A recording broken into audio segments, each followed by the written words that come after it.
ఏమండి, అంత పెద్ద వ్యాపారస్తులు ఇంత తెలివి తక్కువగా ఎలా ఉన్నారండి? అప్పుని పిలిచి ఇచ్చేద్దామా? పిలిచిచ్చేసే అంత పద్ధతి మనకెందుకు? ఈ ఎక్స్ట్రా 2 కేజీలు దాచేస్తే అనుకున్న 10 కోట్ల బంగారంతో పాటు ఇంకో 3 కోట్లు కూడా కలిసి వస్తాయి కదా. అమ్మో, మీకు ఎన్ని తెలివితేటలు ఎక్కడి నుంచి వచ్చాయో.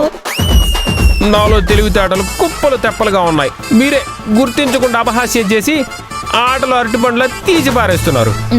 సర్లేండి.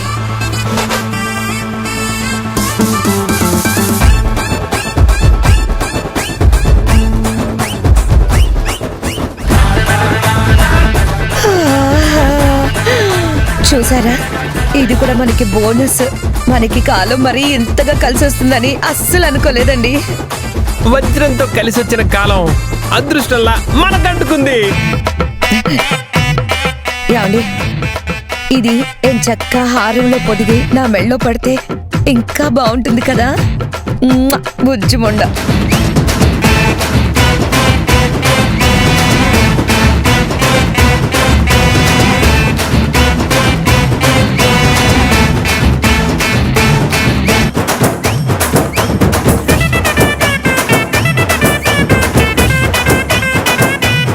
కాంచనా, వజ్రం అంటే దగదగ మెరిసిపోవాలి కదా. ఇదేంటి మబ్బు మబ్బుగా కనిపిస్తుంది? ఇది అన్కట్ డైమండ్ అని చెప్పారు కదండి, దీన్ని కట్ చేస్తేనే మెరుస్తుంది. అంటే దీన్ని దగదగలు చూడాలంటే దీన్ని కట్ చేయాలన్నమాట. నేను కట్ చేసి చూస్తాను. ఇలా ఇవ్వు. ఏమండి, అది డైమండ్, బిస్కెట్ కాదు. పంటితో కట్ చేయాలని చూస్తే పళ్ళు విరుగుతాయి. ఈ కోటి అంటే ఎవరనుకున్నావు? వజ్రం కంటే బలమైన పళ్ళున్నవాడు. కావాలంటే చూడు.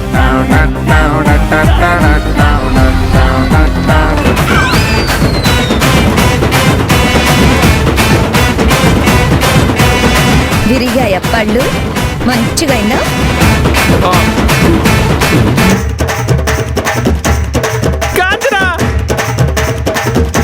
ఇది వజ్రము కాదు, అది గోల్డ్ బిస్కెట్ కాదు,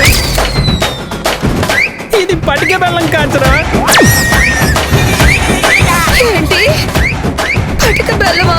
అవును, తిని చూడు తెలుస్తుంది.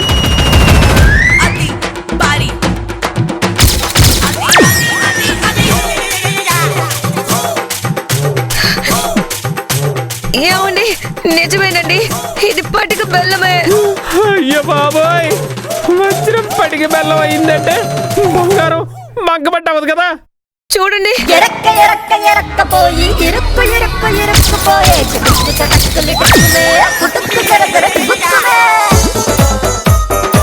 ఏమండి, ఏమండి,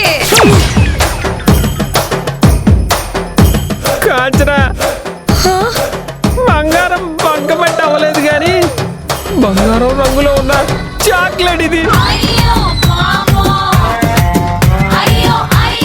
మనం మోసపోయాం. అయ్యో పాపం, అయ్యో పాపం, అరే అయ్యో పాపం. కాంచనా, కాంచనా, ఏమైంది కాంచనా? లే కాంచనా, కాంచనా, కొమ్మ తీసి బకెట్ తనేసావా?